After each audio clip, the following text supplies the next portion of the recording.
Buenas tardes, queridos estudiantes. Vamos a empezar nuestra clase de hoy.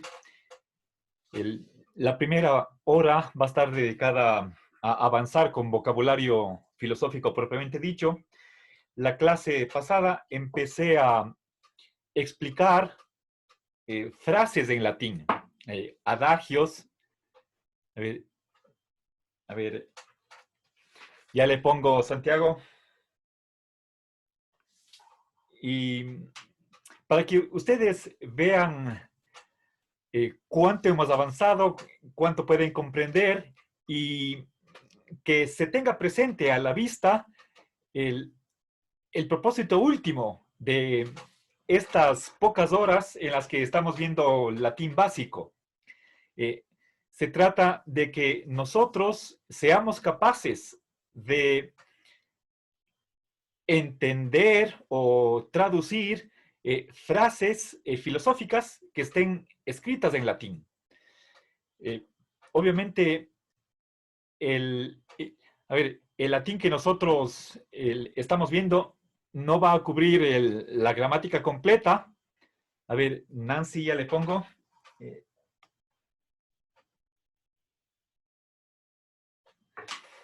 Pero espero sentar las bases para que ustedes continúen el estudio y en caso de que se topen con algún escrito, alguna interpretación o un artículo en el que se recurre a las fuentes originales para tratar de entender lo que diga un autor, ustedes no estén dependiendo de cuál es la versión que les presenta el autor que están leyendo, sino que ustedes sean capaces de, con los conocimientos adquiridos, contrastar si es que esa traducción es correcta o no. Para ello, pueden ustedes hacer uso de la gramática o del diccionario, buscar alternativas a la traducción que se les presenta. Entonces, que no estén ustedes atados a simplemente aceptar lo que les presente un autor, sino que apliquen ustedes la crítica y puedan por sí mismos ofrecer otra comprensión, de ser el caso, de una frase dada. Obviamente, cuando no está claro algún texto, discuten los especialistas, los expertos, qué quiso decir el autor. Puede ser que la propia frase sea o se preste para una cierta ambigüedad y para eso nosotros necesitamos tener, aunque sea unos rudimentos, unos conocimientos, espero yo que un poquito más que elementales, como para poder enfrentar por ustedes mismos la traducción de una frase latina. Espero que ustedes estén motivados como para completar el estudio de latín. Voy a subir al e-virtual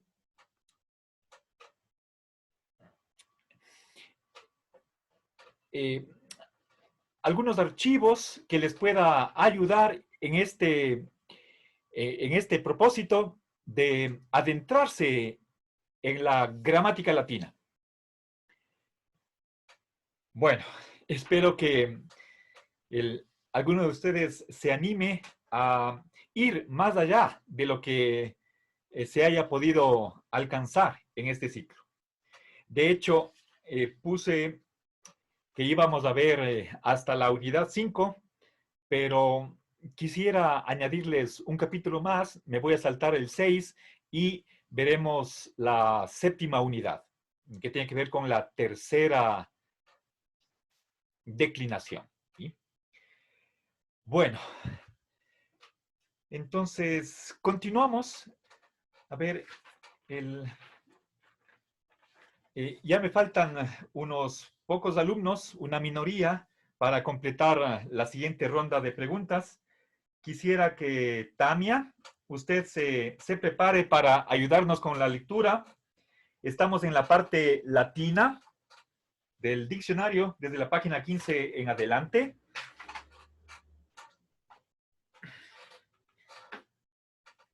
A ver, veamos el neque cuero intelligere ut credam sed credo ut intelligam.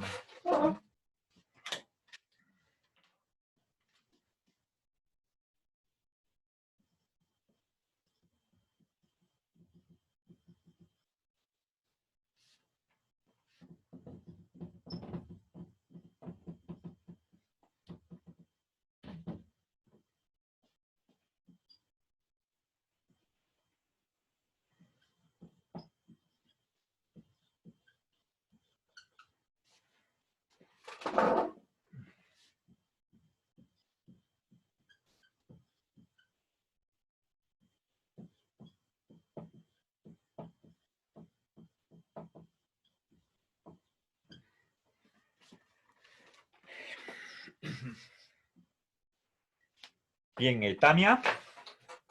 Ya, A ver, un ratito, déjeme ver dónde está. ¿En qué página está? 25. Ya, gracias. A ver, déjeme ver. Ya, perfecto. Tenga la bondad. No pido entender para creer, sino que creo para entender. San Anselmo. Perfecto, muchas gracias. Bien, entonces vamos a ver verán, la primera palabra, neque, recuerden, neque cuero. La U después de la Q suena, por lo tanto es neque, cue, y el diptongo conformado por la A y la E se pronuncia, la leemos, lo leemos con el sonido de E. ¿Sí? Recuerden, estamos aplicando la lectura castellana del latín. No es la pronunciación clásica que tenía, por ejemplo, Cicerón en la antigüedad. Entonces, estamos viendo el latín o leyendo el latín desde una perspectiva del español. ¿Sí? Intelligere, noten por favor aquí la doble L, neque quero intelligere ut credam sed credo ut intelligam.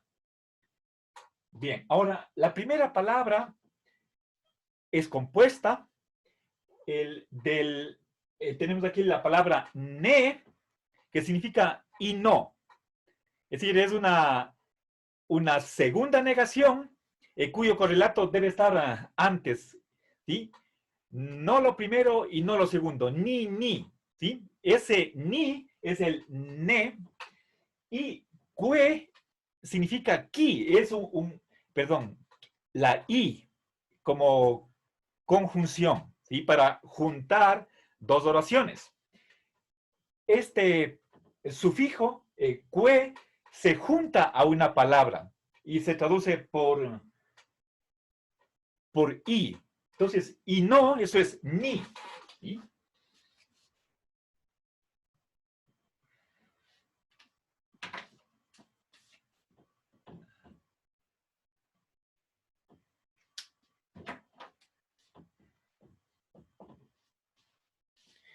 Ahora, el verbo cuero significa buscar o querer también, ¿sí? Entonces, no busco, no pretendo, no persigo el comprender o entender. ¿Sí? A ver, miren, tengo aquí la copia de este diccionario escolar latino-español. Los autores son Martínez Burgos y Ayala López. El diccionario está en la biblioteca, les recomiendo, es muy útil y además de simplemente indicar las traducciones de las palabras, las equivalencias de españolas, tiene también ciertas notas gramaticales, como por ejemplo, con qué complemento, en qué caso se construye un verbo, un adjetivo, y esa es la utilidad, ¿sí? Bueno, entonces vamos a cuero. ¿Sí?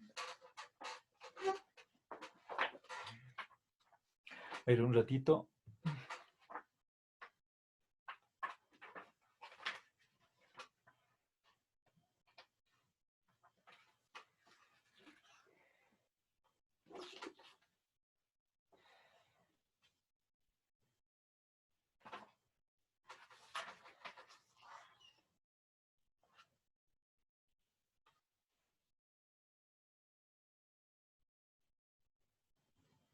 ¿Sí? Es buscar o querer, ambas cosas. ¿Sí? A ver, entonces,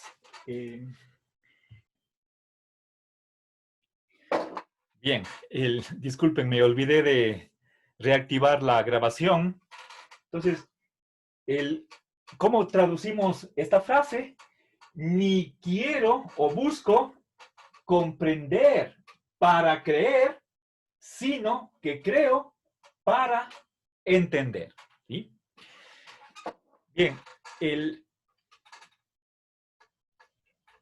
para poder contextualizar y entender el significado profundísimo que tiene esta frase, tenemos que recordar que desde el inicio, a ver, perdón, a ver, Estefanía. Ay, ya.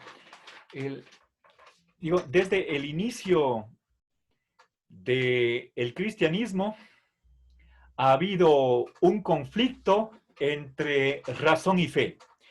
En el Nuevo Testamento hay varios versículos en los que se contrapone el intelecto a la fe. Y hay pasajes que están a favor de la razón, otros en contra, y puesto que están presentes ambas posiciones en el propio Nuevo Testamento, esa dualidad de perspectivas, de posturas, se han desarrollado durante la Edad Media.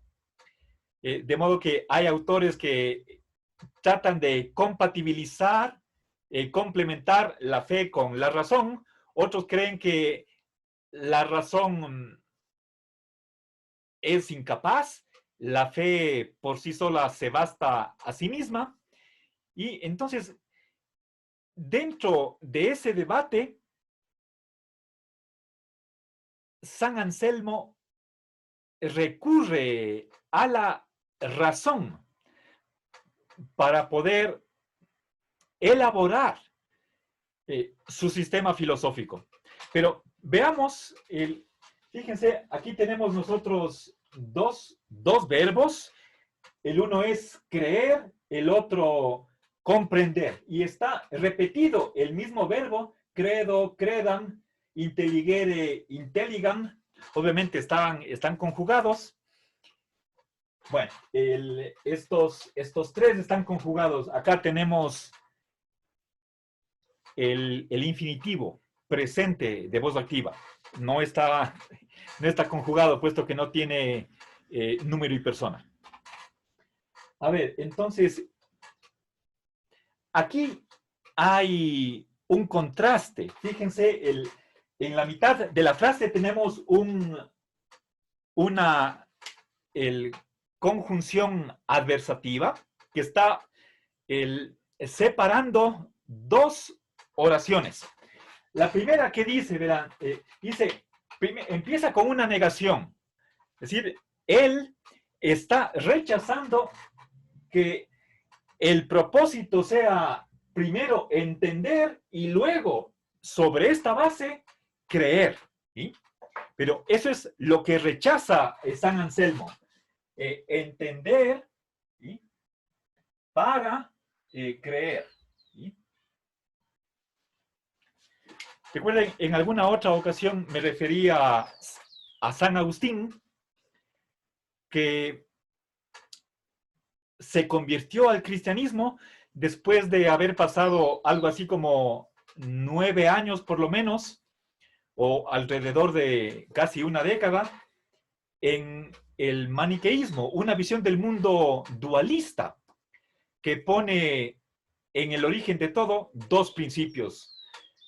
En cambio, el cristianismo, el judaísmo, el islam es monista. Hay un solo origen de todas las cosas. Dios es creador de todo. Entonces, el San Agustín intelectualmente ya tenía satisfechas sus inquietudes, creía que hay un solo Dios, pero todavía no creía. Eso le pasó a San Agustín. En cambio,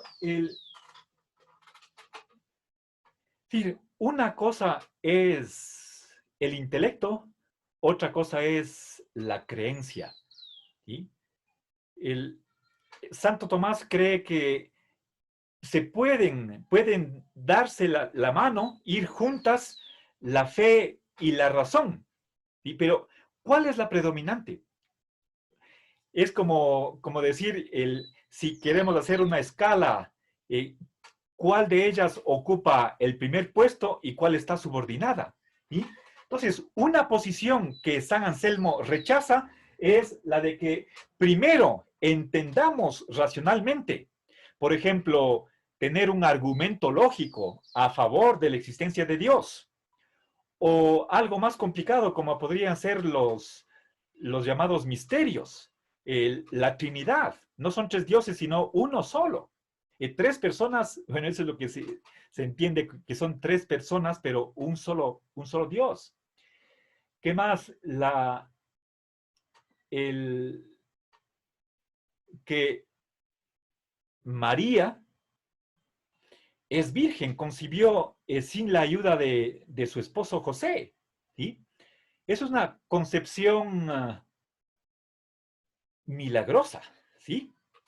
Bueno, ahora, nosotros podríamos primero exigir, a ver, explíqueme, deme un argumento, y solo ahí creería. ¿Sí? Esa es la primera posición que no acepta San Agustín. ¿Sí? Dice, no busco, no quiero primero entender para, y como propósito, el fin último, creer. Entonces, aquí hay una especie de jerarquía. ¿Sí? Si me dan argumentos, si me dan razones, entonces, y solo entonces, ahí creo. ¿Sí? A eso se opone San Anselmo. La posición de él es más bien, primero, creer para comprender. ¿Sí? Al revés. ¿Sí?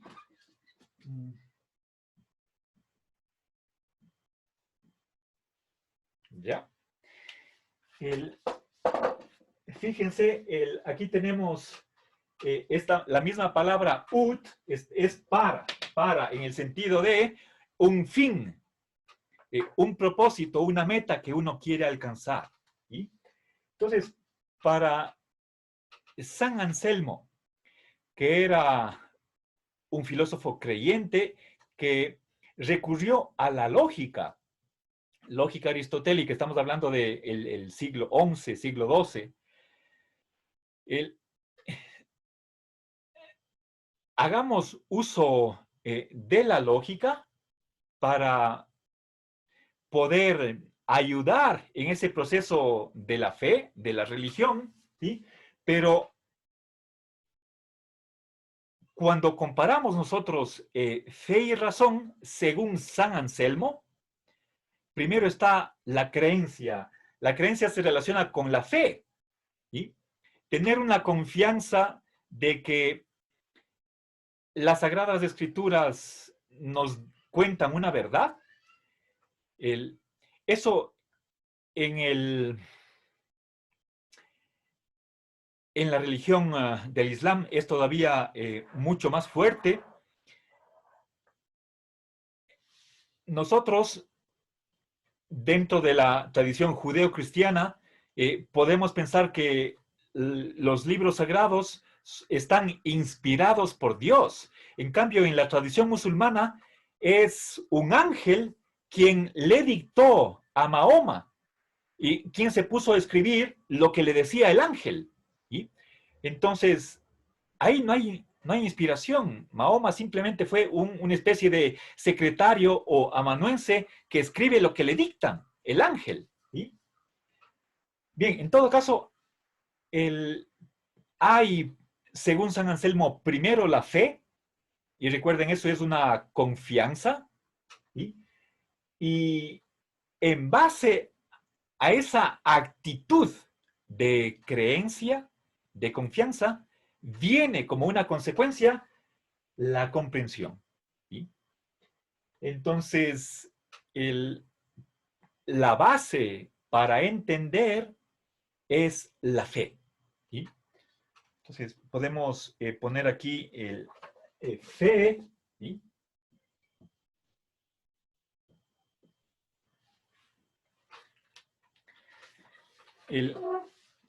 Contrariamente a una posición que podemos llamarla tal vez pagana, y podría ser una actitud que puede estar influenciada por la filosofía griega, privilegiemos la razón.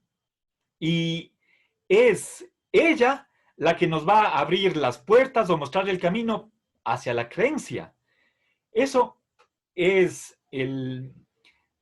quizás corregido por San Anselmo en esta famosísima frase. ¿Sí? Bien, entonces, fíjense, espero que haya podido aclarar o explicar todo el trasfondo que está en esta pequeñísima frase. ¿Sí? Recuerden, hay una contraposición entre dos posiciones. Bueno, avancemos. Hay otra frase que también pertenece a la teología filosófica y es la de fides querens intellectum. A ver, voy a pedir que Tania, ¿está aquí? No. A ver, Denise. Ah, no. A ver, perdón. Sí, Denise.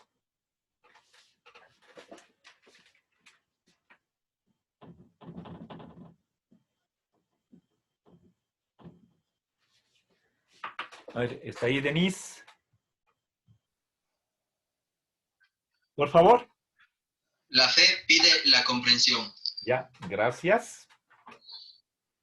Bien, entonces veamos la traducción, ¿sí? Fides fidei es una palabra de la quinta declinación, significa la fe, ¿sí?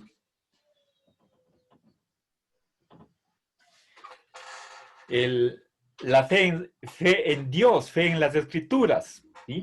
Fe en Jesucristo. Cuero, ¿sí?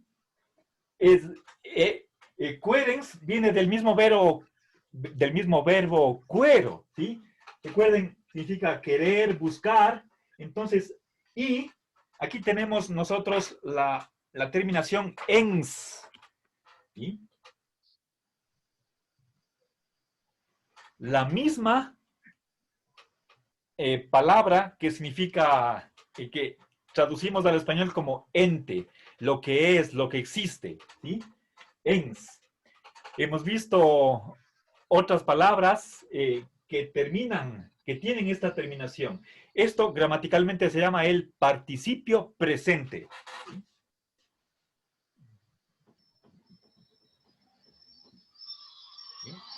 Como por ejemplo, andante, caminante, durmiente, oyente, esos son participios presentes. ¿Sí?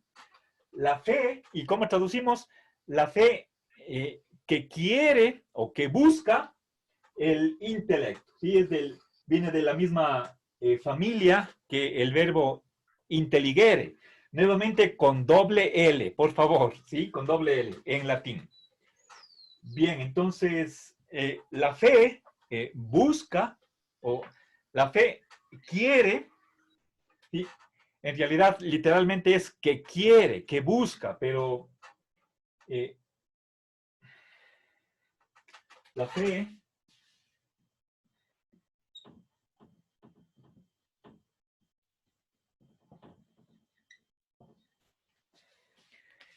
bien, Ferrater Mora traduce como la fe pide.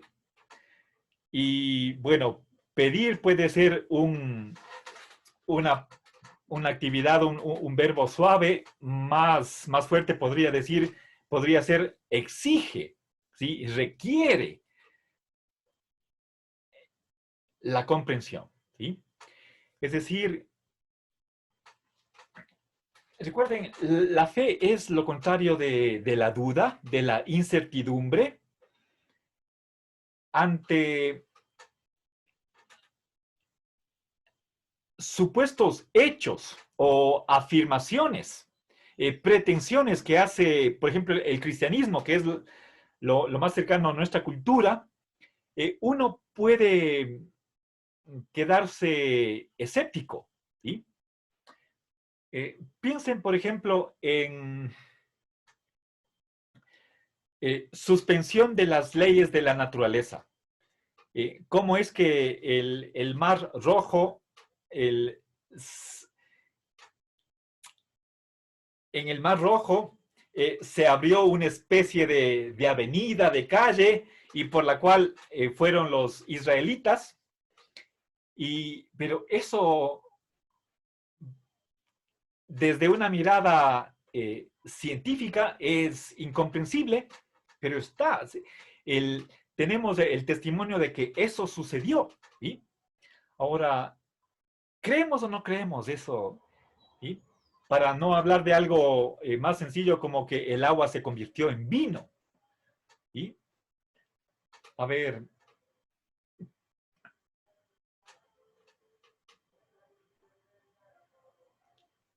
¿deberíamos nosotros tratar de encontrar una explicación científica para esos hechos? ¿Sí? Lo que dice esta frase es que la fe estaría mejor, ¿sí? Sería una fe más apropiada, más adecuada, si, si es que trata de entender, ¿sí? Es decir, tratar de apoyarse en la razón para que esta fe sea más sólida, más segura. ¿Sí? Entonces, simplemente aquí esta frase lo que está indicando es que la fe por sí misma está queriendo acercarse a la razón. ¿Sí? Ya, ¿cómo yo puedo entender que el Padre, Hijo y Espíritu Santo son un solo Dios? Si son tres personas, ¿por qué no hay tres dioses? Y sino uno solo. ¿Sí? Entonces, el, una cosa podría, una actitud podría ser simplemente creo y punto, así ha de ser y nada más. ¿Sí? Pero esta frase está sugiriendo que la fe por sí misma parece incompleta, inestable, y que lo mejor sería que la fe emprenda ese camino de buscar razones, tratar de entender, de ser posible lógicamente, ¿sí? Con la razón. ¿Sí? Y entonces, esa es la actitud que está detrás de esta frase, fides querens intellectum. ¿Sí? Y que no sea una fe de un creyente, de alguien sumiso, de un crédulo, sino que esa fe trate de apoyarse en el intelecto. Y obviamente, mientras más razones encontramos, más razones buscamos, entonces esa fe resulta más difícil de que pueda ser abandonada. ¿Sí? Bueno, en, obviamente no todos los filósofos o quienes los pensadores cristianos están de acuerdo con esta frase, ¿sí? Entonces, aquellos que tienen un cierto aprecio por la razón, por el intelecto, estarán muy de acuerdo con esta frase. Pero quienes tienen una tendencia hacia el fideísmo, ¿sí? Hacia la incapacidad de la razón, entonces mirarán con malos ojos este tipo de fe que trata de acercarse, ¿sí? Hacia lo racional, ¿sí? Bueno, el Santo Tomás tiene sus famosas 5 vías para demostrar la existencia de Dios. Es alguien que estaba en esta actitud, ¿sí? No simplemente creer por creer, y eso se llama la fe del carbonero, que acepta lo que le digan, y otra cosa es esa actitud de investigación y de ponerse en un proceso de búsqueda utilizando la razón. Y obviamente, si es que esa fe es racional, entonces son perfectamente compatibles la fe con el entendimiento. Bueno, avancemos.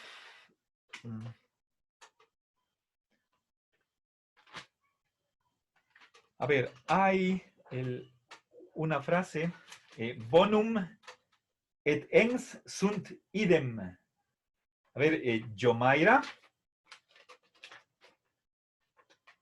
Sí, profe. ¿Ya? Vamos a buscar, le pido de favor que usted lea la siguiente frase. Yomaira, por favor. El bien y el ser son la misma cosa. Ya, perfecto, gracias. Bien, ahora traduzcamos un poquito más apegados a la literalidad. Veamos esta oración, bonum. Nosotros sabemos los adjetivos de primera clase, bonus, bona, bonum. Esto es un adjetivo neutro, terminación ens, ¿sí? Fíjense, lo que les estaba diciendo anteriormente, esto es un participio presente del verbo sum o del verbo ese, que tiene varios significados, ser, estar o existir. ¿Sí? Entonces, un adjetivo, un participio presente que hace las veces de adjetivo, a veces sustantivo. Aquí tenemos el verbo sum, tercera persona del singular, y ese adjetivo significa lo mismo. ¿Sí? Entonces, literalmente, bonum, a ver cómo está traducido acá. El bien. A ver, pero para concordar, sí, a ver, puede ser lo bueno y lo que existe son lo mismo. ¿Sí?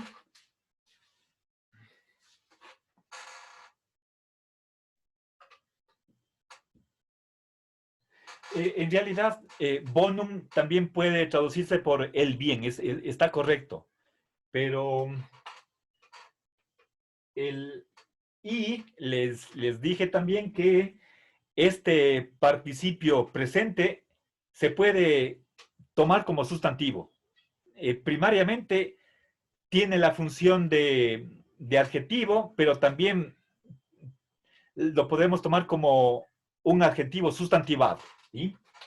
Bien, lo bueno, así como, bueno, en español dibujante es sustantivo, no hay esa ambigüedad que le encontramos en latín.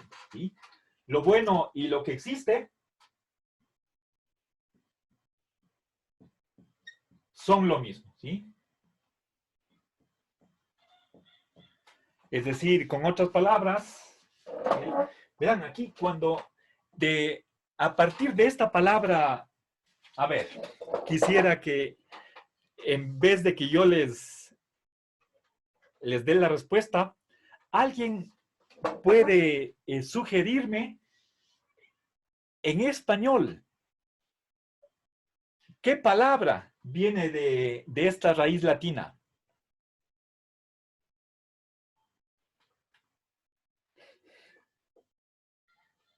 Identificación. ¿Correcto? Identidad, ¿sí? Idéntico, ¿sí? Y es lo mismo, ¿sí?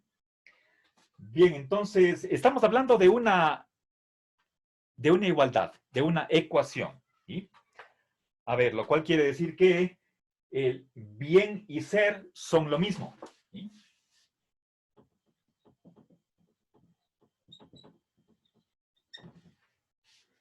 Con otras palabras, este adagio ha sido mantenido por muchos filósofos medievales y, bueno, sobre todo en la tradición judeo-cristiana. Con otras palabras, ¿qué está afirmando esta frase? Que todo lo que existe es bueno, ¿sí? Y todo lo bueno existe. ¿Sí? Hay una identidad entre el bien y el ser. Esto es uno de los filósofos, ¿alguien me puede decir quién de los filósofos de la Grecia clásica no aceptó explícitamente esta proposición?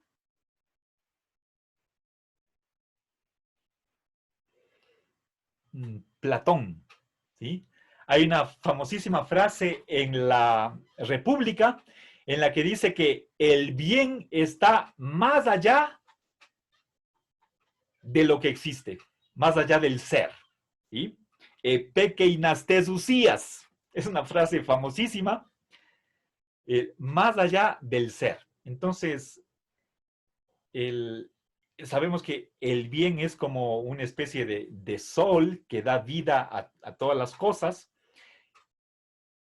El lugar en donde está el bien es más allá del ser, como fundamento del ser, ¿sí? Bueno, eso es Platón. Y en cambio, si no estoy mal, en el versículo 30 del capítulo 1 del Génesis, en el relato de la creación, al final, en el séptimo día, hay un versículo que dice, y vio Dios que todo era bueno, o sea, refiriéndose a todo lo que había creado, ¿sí? Entonces, esa es una frase también que ha sido la base bíblica en las Sagradas Escrituras para que los filósofos o los pensadores cristianos emitan o enuncien esta identidad, ¿sí? Obviamente, hacer esta identificación o tender a asimilar, a asemejar tanto el bien como el ser o la existencia, tiene sus problemas, por supuesto. Hay muchas cosas que son reales, que existen, y sin embargo son malas. Simplemente pensemos en lo que hace la naturaleza. Un terremoto, un huracán, un maremoto, una erupción. Eso produce muerte, destrucción, sufrimiento, angustia. Entonces, son cosas malas. ¿Cómo podemos decir que todo lo que existe sea bueno? ¿Sí? Ya, solo recuerden en la asignatura de vocabulario filosófico, menciono problemas, pero por lo general, en la mayoría de los casos, o solo menciono de pasada, o algunas propuestas de solución, o simplemente me quedo ahí. No porque crea que la filosofía ya hace muchísimo simplemente con generar problemas y no dar respuesta. No por esa concepción pesimista de la filosofía, sino por la naturaleza de la asignatura.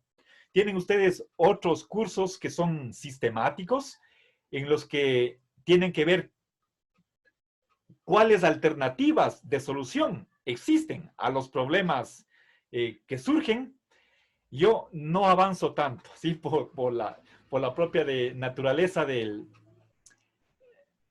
la asignatura. Nosotros estamos viendo los significados básicos, más fundamentales, de expresiones que tienen su origen o en el griego o en el latín, dentro de la filosofía. Bueno, entonces, para cerrar, bonum et ens sunt idem, ¿sí? O sea, ¿a qué equivale el ser, según esta frase? A lo bueno, ¿sí? Entonces, habría coextensión entre ambas propiedades, ¿sí? De ser bueno y existir. Esa es una mirada optimista del mundo, pero obviamente, como cualquier posición filosófica, tiene sus dificultades, y obviamente los filósofos que se adhieren a esta identidad han buscado y han dado respuestas a esas dificultades que aparecen al momento de defender esta identidad. Bueno, avancemos un poquito más.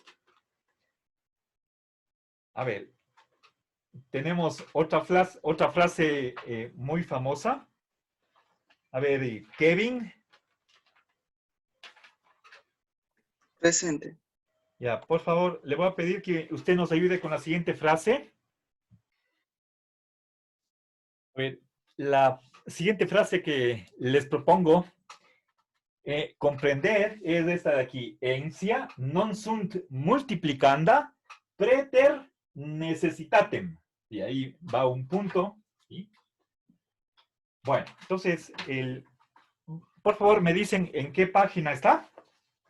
En la 19. Ya, gracias. A ver, por favor, lea en voz clarita, vamos despacio, para entender. No deben multiplicarse las entidades más de lo necesario.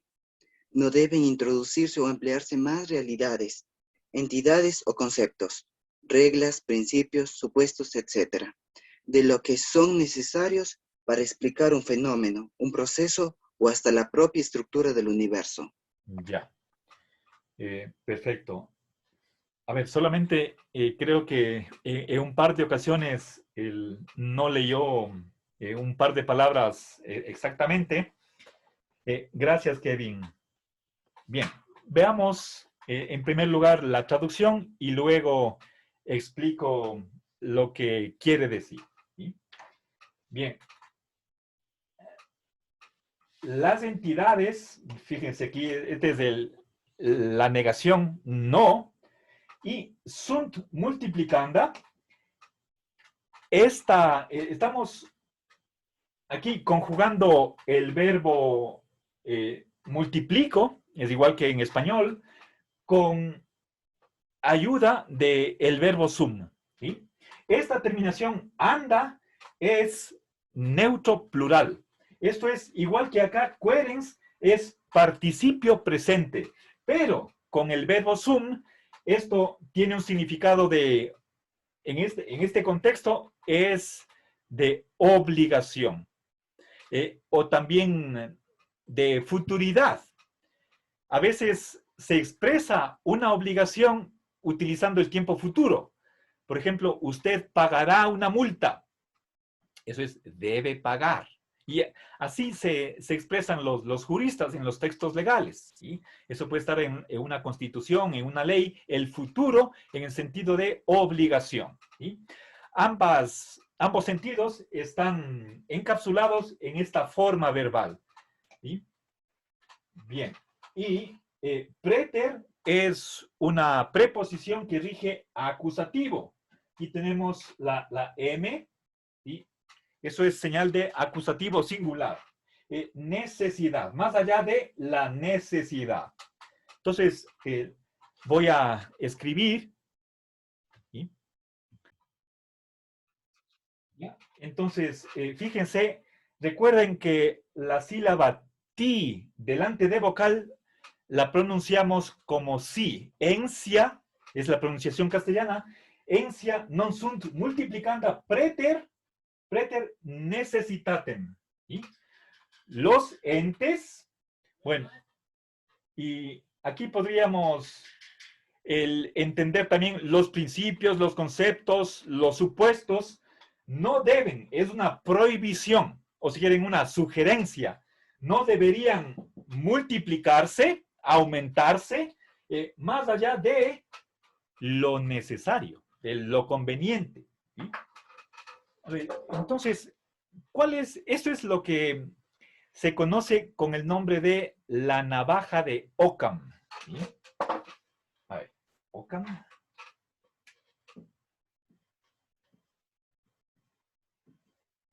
Bueno, estoy castellanizando el apellido de este famoso filósofo franciscano del siglo XIV, a finales de la escolástica, Guillermo de Occam.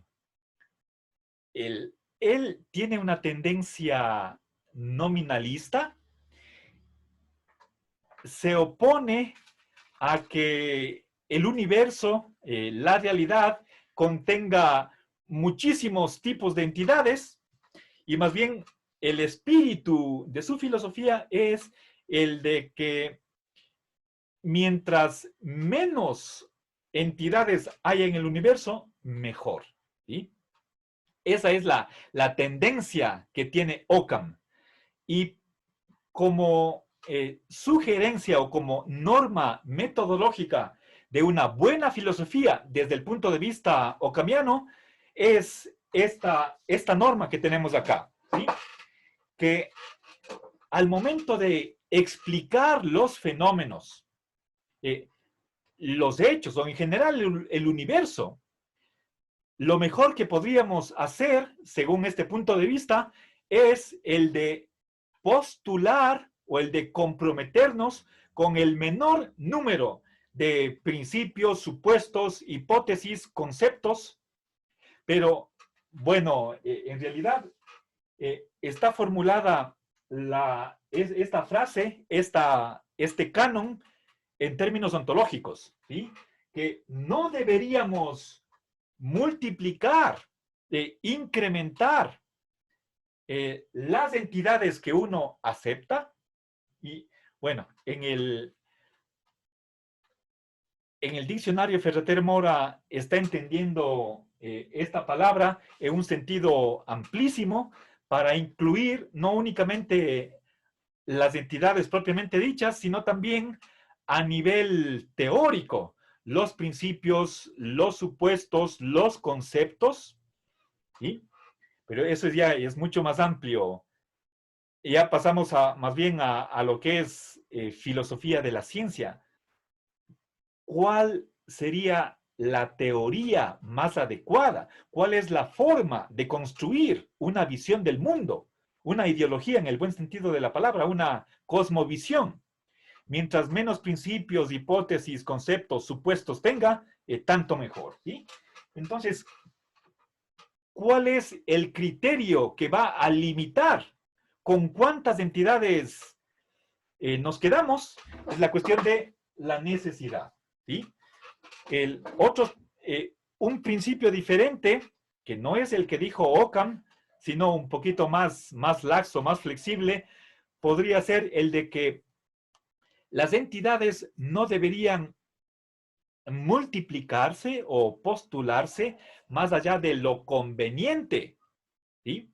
Pero ese es otro principio. ¿Sí? Estoy cambiando esta palabra necesidad por conveniencia.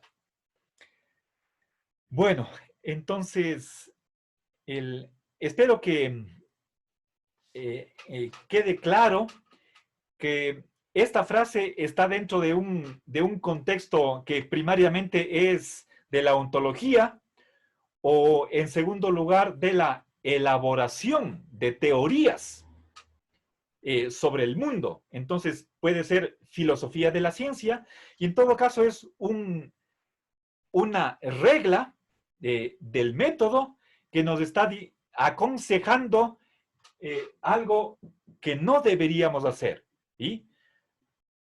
No es apropiado el tener muchas entidades, sino que contentémonos con las que sean necesarias, estrictamente necesarias. Si más allá de eso, más bien no.